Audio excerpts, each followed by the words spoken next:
Hi friends, welcome to கன்னிகையின் channel. இன்றைக்கி நம்ம சேனலில் ஒரு டிஃப்ரெண்ட்டான பாவக்காய் ரெசிபி எப்படி செய்யலாம் பார்க்கலாம். இது வந்து செடி பாவக்காய், வீட்டிலே பறிச்சது. இந்த பாவக்காய் மொத்த பாவக்காவும் க்ளீன் பண்ணிக்கலாம். நம்ம ஒரு பாவக்காய் எடுத்து ரெண்டு பக்கமும் கட் பண்ணிவிட்டு இந்த மேலே தோல் எல்லாமே எடுத்துடணும். இது ஏன் எடுக்கிறோன்னா கசப்பு இல்லாமல் இருக்கிறதுக்கு. ஒரு கத்தி வச்சு இந்த மாதிரி ஃபுல்லாமே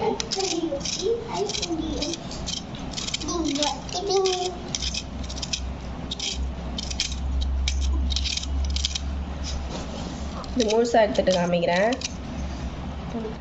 இப்போ இங்கே பாருங்கள், மேலே எல்லாத்தையும் எடுத்தாச்சு. இப்போ வந்து ஒன் சைடு மட்டும் நம்ம கட் பண்ணணும், ஃபுல்லாக கட் பண்ணக்கூடாது.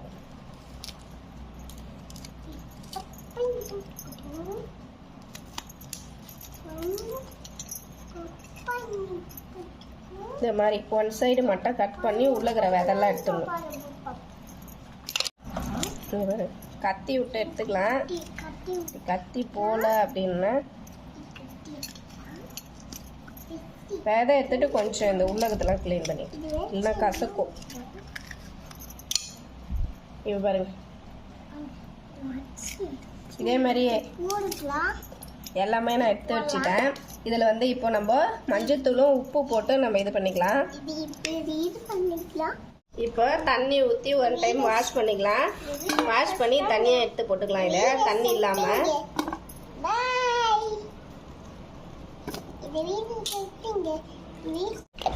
சால்ட்டு இதில் ஆட் பண்ணிக்கலாம்.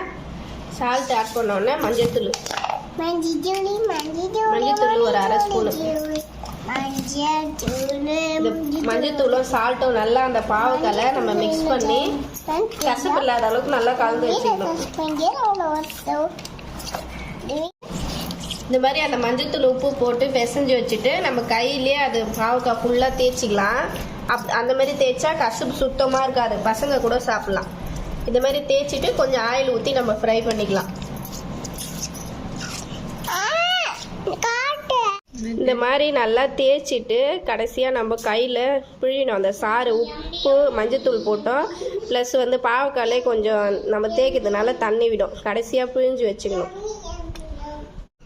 இப்போ நம்ம தண்ணி நல்லா பிழிஞ்சு ட்ரை பண்ணி எடுத்துக்கணும். இந்த பக்கம் வானில் கொஞ்சம் திட்டமான எண்ணெய் ஊற்றி, எண்ணெய் சூடான உடனே இந்த எண்ணெயில் நல்லா ஃப்ரை பண்ணிக்கலாம்.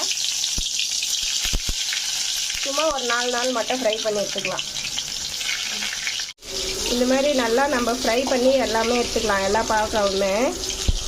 அந்த பாவக்காய் உள்ள வைக்கிறதுக்கு வந்து வறுத்த வேர்க்கடலை தோல் எடுத்துட்டு சேர்த்துருக்கேன். காஞ்சி மிளகா வெறும் கடாயில் வறுத்தது ஒரு 5 காஞ்சி மிளகா, பூண்டு தோல் உரிக்காத ஒரு 10 பல்லு பூண்டு, உப்பு இதாக கூட ஆட் பண்ணிக்கலாம். கல் உப்பு தேவையான அளவு. இதை கொஞ்சம் குறப்பாக மிக்சியில் அரைச்சிக்கலாம். இப்போ நான் நல்லா இது பொடியாக அரைச்சிக்கினேன் மிக்சியில். இந்த அரைச்ச பொடியை இந்த மாதிரி பாவக்காய் நல்லா எண்ணெயிலே வறுத்து எடுத்துகிட்டு இருக்கேன். இங்கே பாருங்கள், இது சைடில் ஓப்பனாக இருக்கா. இப்போ இது உள்ளே வைக்கணும். இது மாதிரி நம்ம வறுத்த அந்த பொடியை உள்ளே ஸ்டஃபிங் பண்ணி வச்சுட்டு அதுக்கப்புறம் ஆயில் கொஞ்சோண்டு ஊற்றி எண்ணெய் கடுகு போட்டு லைட்டாக இதை வதக்கணும். அவ்வளோதான் ஃப்ரெண்ட்ஸ். இதேமாரி எல்லாமே பண்ணி வச்சுக்கலாம். இந்த மாதிரி கையில் நல்லா உருண்டை பிடிச்சிட்டு அதுக்கப்புறம் அந்த பாவக்காய் உள்ளே வச்சோன்னா அது வந்து வெளியே வராது. இந்த மாதிரி நல்லா ஸ்டஃபிங் பண்ணி வச்சிருந்தேன் ஃப்ரெண்ட்ஸ். அதே வானில் அந்த வதக்கின எண்ணெயே கொஞ்சம் இருந்துச்சு, அது நல்லா காயிட்டும். கடுகு ஆட் பண்ணிக்கிறேன். இந்த கடுகு நல்லா பொரிட்டோம். இது உள்ள நல்லா ஸ்டஃபிங் இங்கே பாருங்கள், நல்லா இந்த மாதிரி கையில் பிடிச்சி வச்சுருக்கோம். உருண்டை ஊற்றி உள்ளே வச்சுட்டு இந்த சைடு கடுகு பொரிஞ்ச உடனே ஒன்று ஒன்றா மெல்லமாக போட்டு திருப்பணும், இல்லைன்னா உள்ளே வச்சுருக்க ஸ்டஃபிங் வந்து வெளியே வந்துடும். இப்போ எல்லாத்தையும் இந்த மாதிரி போட்டுட்டு இந்த மாதிரி கலக்கி கண்டியில் போட்டு திருப்புனா உள்ளகத்தெல்லாம் வந்துடும்ல. அதனால் இப்போ நம்ம இப்படி கையிலே அந்த ஹீட்லேயே பண்ணணும். இந்த மாதிரி பண்ணிவிட்டு அவ்வளோதான் ஃப்ரெண்ட்ஸ், ஆஃப் பண்ணிடலாம். இது ரெடி ஆகிடுச்சு, நம்ம சாப்பிட வேண்டியது தான். இந்த வீடியோ பிடிச்சிருந்தா மறக்காமல் சப்போர்ட் பண்ணுங்கள். தேங்க்யூ.